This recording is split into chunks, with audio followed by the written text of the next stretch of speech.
เป็นหมอตุ่มแย่บ่เขาไปเป็นหมอรู้แต่เพิ่นไปเอาไปอันนั้นผัวหันยานเขาบ่ได้กับเมียหันไปเอาแม่สุดเจ้านี้ไปโอ้ไปบีบออก ไปบีบออกอ้าวเขาเจ้ายังออกกันแบบนี้บ่ในบ้านเฮานี่ออกในตะลุ่มตารางนี่โดยเอาเขาเจ้าบ่ได้ไปห้องหมอบ่แม่บ่โอ้มันตายแต่เขาไปเป็นอันนั้นเนาะแบบเพิ่นเชือกนั่นแหละเชือกพวกแพร่บ่เพราะว่าดึงเชือกคอยก็เอาอยู่ทางล่างเฮ็ดอีช่างทางหลังเอากันนี่มันเบปอกนี่แหละคือจับแบบนี้นี่แบบนี้เขาจับเอาสถิตดูแบบนี้นี่มันจะแบบนี้นี่นะจับนี่โอ้ยแล้วพวกอันก็ลงผัวนันยาผัวหันว่าเขา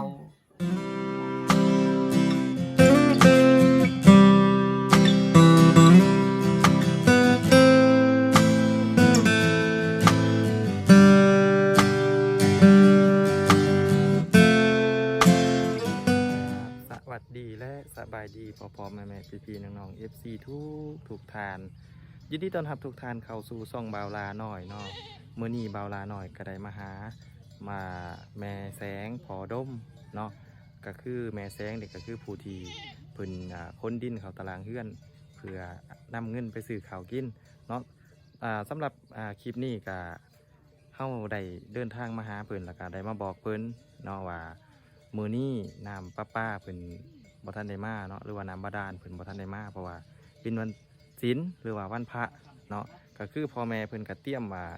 พุ้ยหรือว่าทั้งน้ำเนาะเพื่อสิมาเอาน้ำเจาะน้ำบาดาลเนาะก็คือเรื่องราวสิเป็นมาจังไดเฮาสิขึ้นไปถามแล้วก็ไปติดตามนำกันอยู่เทิงเนาะก่อนสิไปชมคลิปฝากทุกคนกดไลค์กดแชร์กดติดตามเพื่อเป็นกำลังใจให้บ่าวลาเฮ็ดคลิปต่อไปนะเด้อสำหรับตอนนี้ก็ไปส้มกันเลยเนาะทุกคนถึงเพื่อนของแม่แซงแล้วก็พอดมเนาะทุกคนทำสิเขาไปสอบถามแล้วก็อัปเดตให้ FC เบิ่งเนาะว่าหอดไซแล้วก็สีถามความรู้สึกที่มืออื่นเนาะก็คือเขาสีมาเจาะน้ำบาดาลเนาะแต่ว่ามื้อนี้หันเขาตกลงกันว่าสีมาแต่ว่ามันเป็นวันศีลหรือว่าเป็นวันพระเนาะเพิ่นก็เลยโจ๊ะไว้ก็ตกลงปรงใจกันว่ามืออื่นเขาสีมาเนาะสบายดีพ่อแม่น้องไข่มุกพ่อสบายดีลูกเอ้ยโดยว่าตัวน้องไข่มุกโดยก็คือมื้อนี้บ่าวลามากับบ่าวสัญญาถิ่นเมืองส้นเนาะก็สิมาสอบถามพ่อแม่ความรู้สึกที่สิได้น้ำป้าหรือว่าน้ำบาดาลเนาะอันรู้สึกจังได๋ในพ่อโอ้ก็ดีใจแล้วดีใจแล้วลูกที่มีผู้ใหญ่ใจดีเพิ่นเนาะต่อลูกให้ได้ก็ได้แหละลูกเอ้ยโดยตุกแหละลำให้รวยกว่าตัวนี้อีกโดยให้มันยืนแม่เป็นหมอตุ่มแย่บ่เขาไปเป็นหมอรู้แต่เพิ่นไปเอาไปอันนั้นผัวหันยานเขาบ่ได้กับเมียหันไปเอาแม่สุดเจ้านี้ไปโอ้ไปบีบออกไปบีบออกอ้าวเขาเจ้ายังออกกันแบบนี้บ่ในบ้านเฮานี่ออกในตะลุ่มตารางนี่โดยเอาเขาเจ้าบ่ได้ไปห้องหมอบ่แม่บ่มันตายแต่เขาไปเป็นอันนั้นเนาะโดยก็คือแถวชนบทนี่เนาะทุกคนเนาะก็คือทั้งแม่พอเพิ่นว่าเพิ่นอยู่ไผจะได้จับเสือกแม่นบ่เพิ่นออกลูกแล้วว่านี่ฮะแม่นละเพิ่นคลอดลูกทุกคนว่าง่ายๆเพิ่นจะบ่ได้ไปคลอดอยู่ห้องหมอเนาะแม่เนาะคลอดในเฮือนในซ่านทุกคนเลยมามื้อนี้ก็มากับ2บ่าวลาหน่อยคือเก่าสบายดีบ่าวลาก็เฮาก็ได้มาแจ้งทั้งพ่อแม่เพิ่นอีกเทื่อนึงเนาะทุกคนเนาะทาง FC ว่าบ่าวสัญญาว่ามือได้สิเจาะเนาะก็คือทั้งเฮาก็ในใจก็ยังให้เจาะแต่มือทำบิดทั่วแหละทุกคนเลยแต่ว่าทั้งอันเจ้าของนำมาดงมาด้านเพิ่นก็ข้าวเวียกเพิ่นว่าจาก5อีก2บ่และเพิ่นก็เลยว่า5นี่ใช่ก็บ่ได้แล้วเพิ่นขอราคาขึ้นทุกคนเนาะหลังจากนั้นก็เพิ่นว่าสิมามื้อนี้ทุกคนบ่าวสัญญาก็ให้เพิ่นกะเกี่ยมเป็นที่เรียบร้อยเนาะแต่ก็เป็นวันศีลเพิ่นก็เลยขออีกว่าอันบ่าวสัญญาเอ้ยว่าวันศีลเด้อมื้อนี้ลืมเมื่อวานนี่ลืมบอกลูกเพิ่นบอกแถวนี้เขาเจ้าก็ถือกันบ่วันศีลนี่บางคนคือบางคนก็บ่ได้ถือเนาะพอเนาะแต่อันนี้เขาเจ้าผู้ที่มาเจาะหันเขาเจ้าว่าบางคนก็ถือว่าย่านรถชอว่าง่ายเพราะว่าวันศอกวันศีลเฮาเจาะไป ไปโทษทอกโทษทีหนนะมันบ่ดีเพิ่นว่ามื้อนี้ก็เป็นวันสิ้นคันเอิ้นทางไสยศาสตร์ก็ว่าเป็นวันปล่อยของทุกคนหรือว่าวันอันทุกสิ่งทุกอย่างออกมาหมดเนาะ โดยแมน มื้อนี้หั่น มันเป็นวันปลดปล่อยกับ วั ว่าน แม ปลด น ปล่อยก็ว่าแม่นแล้วก็เพิ่นก็เลยถือเฮาก็เลยถือน้ำเพิ่นก็สิเฮ็ดไปได้เพิ่นบ่เจาะเนาะทางเฮาก็เพิ่นเจาะก็แฮงดีแล้วแม่นบ่แม่ ถ้าอยากเจาะไว้ๆเนาะ เด้อ ให้ เพราะว่า พ่อแม่ เงิน เพิ่นส ค้ำ บาย ก็หอดเฮาแล้วเป็นที่เหียบหอยเลยทุกคนเลยก็คือเงินผู้ใหญ่เพิ่นก็ฝากมาแต่ต้นเติบแต่เนาะทางผู้ใหญ่เพิ่นก็ว่าเบาสัญญามื้อใดที่เขาเจ้าว่างหรือว่าน้องว่างก็เจาะโลดเด้อแต่ทั้งเฮานี่ว่างตลอดเวลาทุกคนแต่ว่าอันเพิ่นบ่มาเนาะพอเนาะก็เลยว่าเอ้ายามันอะไรทุกคนถ้าพังเบิ่งบื้ออื่น มืออื่น แต่ แน่น ว่า อน บื้ มื อ ออื่ อื่ น นนี่เพิ่นมาแน่นอน แน่นอนเลยมืออื่น 100%แต่ว่ามีแต่บอกจังซี่เด้อพอเด้อ บ่าวสัญญากับสิได้บอกเพิ่นอีกบื้ออื่นบ่าวสัญญาจะได้มาต้นบ่าย หรือว่าส่วงเพ่นๆเนาะบ่ล่ะเนาะ โดยแมน เพราะว่าทั้งเฮาสิได้ย่อเฮือนน้องแน่นหน้ากับอันครอบครัวที่ซ่องไม่ลูกเห็นอยู่ คร บ่ อบครัวซองไม่ลูก น้องแน่นหน้าบ้านลำถ้วย บัดเบิ่ง บ้านลำถ้วยเนาะคือทั้งพอเพิ่นก็บ่มีโทรศัพท์เบิ่งเนาะทุกคนเนาะมีแต่มือถือธรรมดาเฮาก็สิให้เขาเจ้ามาปึ๊บนี่เขาเจ้าอยากเจาะบ่ได้ก็บอกเขาเจ้าโลดเจ้าอยากเฮ็ดหยังก็แล้วแต่อันแล้วก็หลังจากพุ่นแล้วบ่าวสัญญามาจังบอกคันว่าซื้อย่อมซื้อยาให้เขาก็เอาไปซื้อเอาโลดทุกคนได้ยาสอกยาสูบเปลี่ยนว่าอันลูกหลานพี่น้องเพิ่นช่วยหั้นนะก็ซื้อยาสูบให้เพิ่นสูบเนาะนั่นแหละทุกคนได้อยากมาแจกในมื้อนี้ไปได้น้องไข่มุกได้ยังกินข้าวหือ น้องไข่มุก บ่ เพิ่น มีหยัง บ่มีหยังเนาะเวลาเพิ่นยิ้มหน้าหักได้สำหรับเบาสัญญาคิดว่าเนาะ แมนนะ เพิ่น ฮะ มีขาวแควมังแง่เขาเจ้าเอิ้นว่าเนาะ โดยมีเสน่ห์เพิ่น มีเสน่ห์ติดโต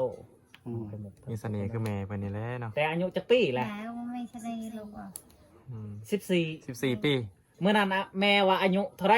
อายุ16แม่จะเลื่อน2 ปีสัตว์ มาตกบ้าน 15 คนพยาบาลนะมันไปละนี่ ไปแล้วเนาะ มาแบบมีแต่พิษกัน พี่บาปไปเกิดบ่รู้ว่าแนวใดอันน่ะ มันตะเด็กได้มันก็ บ่แม่นบ่แม่นจะกินยาคุมบ่ หมาเขาไม่ได้เคยกินเลยลูกอ่ะ อ๋อ เขาเคยกินยาขมยาคัน ฮู้บ่ยาคุมบ่ฮู้ซ้ำ ไม่จักคอก็ไม่จัก ทาง FC ว่าลูกแม่ที่เป็นงึงๆงะบ่แม่นอันเพิ่นกินยาคุมบ่เบาสัญญาว่า ไม่ได้กินลูกอ่ะ บ่ได้ยินเนาะยาคุมนี่เนาะ เป็นยินเขาเอาแผดก่อนยา เขา คุม ไม่ได้ ยา กิน คุม พี่ มา ชาย ได้เห็นนะ อ้าวสิบ่ได้ลูกเลยบ่สัน ได้ แถวเราเทิงเฮาจะเป็นแบบสิเนาะพอเนาะ โดย เพราะว่าเขาเจ้ายังคือตะกี้อยู่โอ้เขาเจ้าเกิดลูกหันผู้หญิงหรือผู้ชายแม่ ผู้หญิง ยิง ผู้หญิง ขาว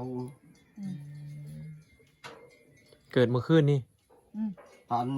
4 โมงเช้า ตอน4 โมงเช้า โดย เกิดในตลาด เสาร์นี่เนาะ ไปตาราง แบบ ตอนเชือกนี่แหละ เชือกพกแพร่บ่ โอ้ย เพราะว่าดึงเชือกคอยก็เอาอยู่ทางล่าง เฮ็ดอีช่างทางหลัง เอาปลาหนี นั่นเบปอกนี่แหละคุ้ม จับแบบนี้นี่แบบนี้เขาจับ เนาะสถิตดู ในแบบนี้นี่มันจะแบบนี้นี่นะจับนี่ มันก็โอ้ยโอ้ยแล้วพวกอันก็ลงครับ เพราะว่านันยา พวกหันมาเข้า ว่าข้าวได้ไหม โอ้ ผัวหันบ่เข้าให้แม่เข้า ไปคอนำพอนี่แหละคอนำพอ เพิ่นเคยบีบออกบ่เพิ่นนี่ เคยอยู่ เคยอยู่เนาะ โดย เคยบีบออกทุกคนเลยอุ้ยแถวห้างบ่มีเนาะบ่ล่ะ โด เนาะ ยแม่นก็ ถ้า คือ ว่า ว่า จะเกิดลูกหรือว่าเจ็บท้องนี่ต้องไปอานันพากอยู่ห้องหมอ ไปโรงหมอหมดเนาะ แม่ ไปห้องหมอหลังจากนั้นก็จะเกิดลูกก็ไปเกิดอยู่ห้องหมอใดทางนี้เพิ่นเป็นแบบนี้เนาะ คันบอกจะออกอยากออกเขาปาดออกตรงนี้ โดย แม่เนี่ย อยู่ห้องหมอนี่มันแล้วแต่ว่าเจ้าของที่ไปเกิดลูกหันมีเงินบ่เขาเจ้ามีเงินเขาเจ้าบังคับบ่ให้ออกได้เขาเจ้าปาดออกเลย ทางนี้เลย โดยแมนเนาะบ่ล่ะ แม่น เขาเจ้าจะเปิดออกทั้งท้องเขาเลย หลังจากลูกออกแล้วเขาจะโจมออกแล้วเขาจะขยิบใหม่ ตาย ตายบ่ ตายแล้วผมมีเงินในใต้พอนี่แล้ว โอ้ว้าวผู้บ่มีเงินแมน มีเงินบ่ได้ไป บ่ได้ไปเนาะ คือเขาว่าวันลูกไอ้คนหังนี่มันยอมทึกคุก คนถูกไปยอมเขาหงหมอกับแม่น แม่เนาะ มันโซตายแหละนะว่าเอา เป็นนั่นจะว่าคนถูกบ่ยอมเขาหงหมอ เขามีหนุ่ม บ่มีเงิน บ่มีเงินแล้วก็อยู่เนาะ ตายในเรือนนี่แหละ คนหังนะเขาบ่เข้าคุก บอกเขาคุกเงินเขาก่อนก็แล้ว อืมแม่น คนถู ค ก วาม บ่ เพิ่น เขา นะ หงหมอ บอกเขาหงหมอญาตินักหงหมออีก อันนี้แต่พอแต่แม่บ่เว้ามานี่ฮะแต่พอแต่แม่เนาะ แต่พอแต่แม่เขาเอาสุด เพิ่นว่าคนจนบ่ คน บ่อยากเข้าหงหมอเนาะ โดย คนรวยบ่อยากเข้าคุกคนถูกบ่อยากเข้าหงหมอเนาะ แม่นแม่นแม่นก็คือความหมายก็คือว่า คนรวยเขาเอาเงินเขาก้อน เขาก้อน เอาเงินเขาแลกเนาะส่วนคนถูก อัน บ่ นี้ มี คื เงิ อน เนาะ คือที่เว้านี่เนาะบ่ละ โดย ก็คือที่แม่ไปบีบออกนี่บ่แม่นว่าเขาเจ้าบ่อยากไปหงหมอเนาะเขาเจ้าบ่มีเงินว่าง่ายๆเนาะ แม่ละ เขาจะบ่มีเงินก็เลยบ่ได้ไป เงินสิซื้อนมให้ลูกนึงห้าหยากแล้วเนาะพ่อ มา เนาะ มันมีปัญหาเดี๋ยวนี้ อืม มันจังกันจะหมดแล้วเด้อหมดเขาหา พอนี่สิเป็นไงไข่มดแดงมันจะบ่ยังมีไข่มดแดงละปีหน้านี่เนาะ บ่มีเอาหมดกอดลอยๆอย่างนี้ แม่ฮู้ว่าทุกคนเลยเอาเพราะว่ามันแง่ยังบ่พอบ่ละแง่ไข่มดแดงครับบางคนก็เอาไปจำป้ายก็หมดอีก หมด ก็เริ่มมืดคือกันเนาะเอาทั้งแม่มันเนาะ แต่พี่หันไปปะอยู่พุ่นมาใต้บางเสือ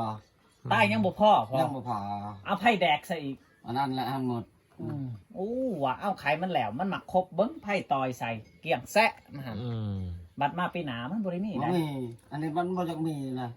ยังหมด แต่กี้ห้าหมดแดงโอ้ สิอุดไปสร้างเขตตัวนี้แง่กกหนึ่งกับผ้าโลสองโลหักขึ้นเดี๋ยวนี้มันอยู่สูงมันกับที่รักทั้งนั้นมันก็ยามตาย มันก็ยามตายเพื่อนเนาะ เขามันกบแล้วเขาเผ็ดแบบนั้นมันก็ตาย แม่นคือตะกี้หันได้หลาย ลาย โลเท่าได้พอเขาเจ้าซื้อส่วงทีมันลายๆว่าส่วงมันลายๆก่อน 70 คน 60 ละชาน อันนี้แสนกับปีกายนี่ อ๋อ มันจะขึ้นจากแสน แสดงว่าได้ช่องโลกับ200,000 2 แสน บ่ได้เขาอันประมาณว่าบ่ฮอตชอบเนาะ บ่ฮอด แม่นแม่น บัดนี้บางคนว่าไปว่าเงินซื้อเขานี่ว่าได้200,000ซื้อเขามันก็บ่เป็นไปได้ทุกคน เพราะว่าเฮามาแต่พุ่นเฮาก็สิซื้อเป็งนัวแน่ แบ่งแน่ เมื่อยแน่ก็จะกินดิโดแน่เนาะ ลูกอีก ลูก นั่นหน่อยแบ่งไปหันอีก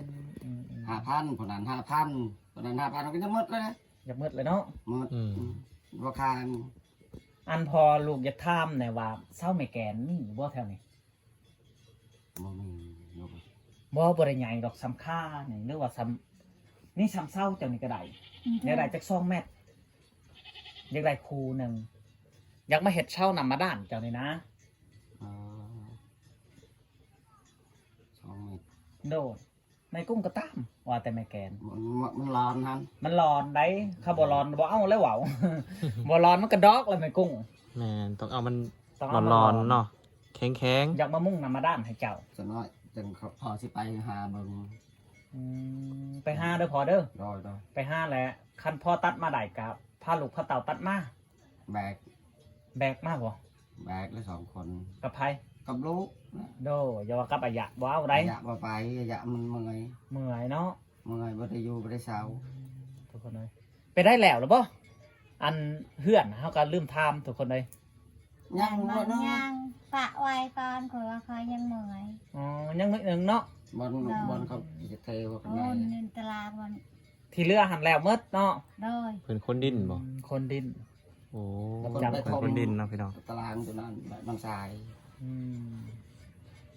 แต่ว่าเฮาบ่มีก็ใช้เขาเนาะ ใส่เขา อืม คอน้ำเขา ขอของเขาอันนี้เขาจ้างสนิทกับบุญหัวอะไรเติบแล้วเนาะ หมุน โดย บ่แม่นว่าแม่ตังจากเฮ็ดตังเฮาบ่มีแล้วก็เฮ็ด บ่ เนาะ มีลูกคันมีบ่ให้ เขาบ่มีเวียกนี่แห้งแล้วเนาะ แห้งแล้วบอลบอลอื่นเขาจางเขาเห็ด2-3 ล้านสำนี่ ต้องสำลาญเนาะ โด อัน ย นี้น้องเองเขา บ ว่า อลทับคอกินเขาวเนาะ 8 แสนเฮ็ดเขาให้เขากินน้ำเขา อ๋ออาศัยกินน้ำเขาเนาะ โดย โดทุกคนได้ก็คือเพิ่นก็อาศัย น้อง กิน ก็ น้ำ เบิ่ เขา งมาปากมาทิมเอ้ย ก็คือได้ซอยเวียกซอยงานเพิ่นนำ ซอยแก ตั้งซอยกันเนาะ ก็มีแต่ว่าจังซั่นแหละเนาะพอเนาะก็มีแต่ให้เจ้าไปหาลักไม่แกนทุกคนเลย ก็คือซองลักทางเฮานี่บ่ได้อยากเฮ็ดหยังก็คือให้พอเพิ่นมาหาก็อยากมุ่งนำมาด้านให้เล่า เพราะว่าเฮาทางนำมาด้านเฮาสิปะไว้ในแดดมันก็พลอยได้เนาะบ่ล่ะเนาะ แม่น ถึงแดดแล้วถึงพ่นแม่นบ่ โดย มันบ่แม่นนำมาด้านเล็กเนาะ โดย แม่น อัน แม่ นี้ น ทุ แม่ ก น อย่าง อย่าง เอามากันหลายๆอย่าง เอามากันหลายๆอย่างทุกคน แม่น บัดนี้เฮามุ่งแล้วและเฮาอยากอาบน้ำแนะนำมาด้านก็สะดวกสบายมันผมแม่นบ่ โดยโดย มุ่งแล้วยังบ่พอบ่สัญญาคิดว่าสิเทผืนให้เพิ่นแหน่เทนำมาด้าน โดยมันจังสิบ่เปื้อน มันจังสิบ่เปื้อนทุกค อื นเลย ม แต่ว่าต้องเบิ่งไปก่อนเฮาก็สิหาทางไอ้แก้วก็แล้วมาส่งปุ้งส่งปูนทุก พ ค อน เลย กระสีหาหลักอันเห็ดหัวเป็นอย่างนั้น เฮ็ดหาลักเฮ็ดหัว จันหัว คันเพิ่นมาบ่อื่นก็มีแต่ว่าให้เพิ่นเจาะเลยเด้อพอเด้อบ่ทาลูกกะยาเด้อ โดย ลูกก็พุ่นแหละสิไปอันย่อเฮือนย่อซ่านเขาเจ้าพุ่นแหละ ไปเฮือนไปย่อเฮือน2แม่ลูก โดยเนาะบ่ล่ะเนาะ ถ้วยโดยแม่นๆ เพราะว่าอันทั้งนั้นก็เริ่มสิย่อบ่อื่นนี่ประมาณว่า 7-8 โมง โดยโดย เพื่อน6คูณ5เพื่อนเก่าเซา อืม เป็นงาม โดยช่วงโมเดิร์น โดย คือกินี่กระเบาสัญญาจะสั่งแปลนไปให้น้องสนใจขอบคุณน้องสนใจไอ้ตนได้หูอยู่แล้ววะ โอ้ย โอ้ก็ทั้งหมดกับผู้ที่9,940,000 40,000แม่น จ่ายค่าใหม่ทุกคนกินเนาะก็คือสิมาจ่ายค่าอันนำมาด้านให้พ่อเพิ่นแน่กับ4 ล้าน โดยโดย เพราะว่าเพิ่นข้อ4 ล้านเนาะ โดย ที่แรกเว้ากันหัน3 ล้านห้าแต่ว่าเพิ่นมันบ่มีบ่อเด้ แล้วก็ระยะทางมันใกล้ ระยะทางมันใกล้จากเมืองอาจสะพอ ซัพพอร์ต อีกอย่างเพิ่นก็บ่อยากเสียสัจจะแน่เพิ่นก็เลยข้อขึ้นว่าข้อขึ้นได้บ่ว่าสิไปเลยเพิ่นว่าบ่าวสัญญาก็เห็นอกเห็นใจเพิ่นก็เลยว่าเอ้ามากก็มาทุกคนเลยเฮ็ดจังได๋สั่นเนาะขอเนาะ โดยโดย เอามีแต่ว่าจังได๋ก็จังสั่นแหล้วเนาะบ่ล่ะเนาะ โดย ก็ แม่น คือทั้ง แม่น มื้อนี้เฮาก็ได้มาอัปเดตอัปเดตเพื่อน แม่น พอดมและแม่ แสง แม่แซง แม่ น้อง แม่ ไข่มุกทุกคนเลย โดย น้องไข่มุกบ่ น้ำพล น้ำพ่น ใช้น้ำพ่นแล้วบ่ เอ คุ อ มื้อ แม่ นี้ นอีหลีพ่นตกเมื่อวานนี่แห้งบ่ทางนี้ แหงอยู่ เมื่อวันนี้ก็ มัน จะ หัวได้มันบันตกแหงหัว หัวบ่ หัวบ่แห้งเนาะ แหงหัว ก็คือยังหัวอยู่คือเก่า แต่ว่าบ่แห้งเนาะ สังกะสีมันบ้างทุกคนในเฮือนเพิ่นเนาะบ่คือรถสิงห์เนาะพอเนาะ แม่นแหละโดย เขาเหยียบหน่อยหนึงไม่จะขาดแล้วเนาะ มันจะสอด ไม่จะสอบ อืม แต่กี้สังกะสีกล้าขอกล้าแขเนาะ นะ เดี๋ยวนี้พัดมันบ่มี มันแข็งเนาะตัวนั้นเนาะ ตัวนั้น สา แข็ ม ง หางแล้วก็แข้ง อันก็ตะวันหลงนะ แม่นสังกะสีอยากขาดมีแต่เฮาสิซื้อสกอตเทปดำๆหันมาติดเด้อ โดยโดย หรือว่าเอาแบบว่ากองโฟมจุ่มน้ำมันบ่ล่ะ กะได้คือกัน ไม่ซั่นก็ได้เนาะ เอาล่ะทุกคนสำหรับคลิปนี้ก็เฮาสิเดินทางมาฮอดตอนนี้ก็สิขอจบคลิปไว้เพียงเท่านี้เนาะเฮาพอกันใหม่ในคลิปหน้าหรือว่า EP หน้าเฮาสิมาถ่ายให้ทุกคนเบิ่งเนาะว่าความคืบหน้าในการเจาะน้ำบาดาลนั้นมันสิเป็นจังไดเนาะมื้ออื่นก็ประมาณบ่ายโมงเนาะก็คือที่เฮาเว้ากันกับบ่าวสัญญาเมื่อกี้เนาะก็คือว่าตอนน่าจะช่วงบ่ายโมงเพราะว่าเฮาสิไปบ้านลำถ้วยต่อเนาะตอนเช้าไปย่อเฮือนของน้องแน่นหน้าเนาะก็คือ2แม่ลูกฮะเนาะสำหรับคลิปนี้ก็สิขอหยุดไว้เพียงสำนี้ซะก่อนนะพอกันใหม่คลิปหน้าเด้อทุกคนก่อนสิปิดคลิปฝากทุกคนกดไลค์กดแชร์กดติดตามเพื่อเป็นกำลังใจให้บ่าวลาและก็ทีมงานเนาะสำหรับคลิปนี้บ่าวลาขอกล่าวคำว่าสบายดีโดย สุขไปบ้านให้ลำให้รวย